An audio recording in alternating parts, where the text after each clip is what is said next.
সেজদায় পরে আল্লাহরে বলবেন, আল্লাহ এই পৃথিবীতে আমি ছাড়া তোমার গোলামের অভাব নাই, কিন্তু তুমি ছাড়া আমার দ্বিতীয় কোনো রব নাই। চোখের পানি ছেড়ে আল্লাহরে ডেকে বলেন, আল্লাহ এই জমিনে আমি ছাড়া তোমার গোলামের কোনো অভাব নাই, কিন্তু তুমি ছাড়া দ্বিতীয় কোনো রব আমার নাই, তুমি ছাড়া দ্বিতীয় কোনো জায়গায় চাওয়ার সুযোগ আমার নাই।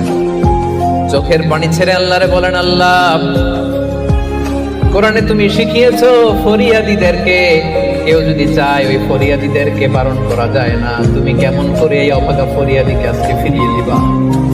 চোখের পানি ছেড়ে আল্লাহর কাছে চা, সব তিনি দিয়ে দিতে পারেন। চিল্লায় বলেন ঠিক কিনা?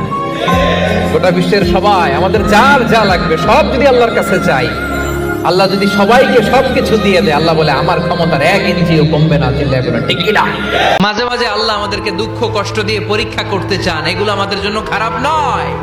এই দুঃখ কষ্ট বিপদ আমাদের কোমরকে সোজা করে, আমাদের পায়ের মাটিকে শক্ত করে। চিল্লায় বলেন ঠিক কিনা? প্রতিকূল পরিবেশে কিভাবে বাঁচতে হয় এই দুঃখ কষ্ট আমাদেরকে শিখায়। এজন্য মুমিন বান্দার বৈশিষ্ট্য হচ্ছে দুঃখ কষ্ট বেদনা জ্বালা এগুলোতে সে আপসেট হয় না, সে হাল ছেড়ে দেয় না, সে ভরসা রাখে একজনের উপর। চিল্লায় বলতে হবে তিনি কে? কারণ মুমিন জানে রাত্রি যত গভীর হয় অন্ধকার তমানিসা ভেদ করে সুবহে সাদিক হয়।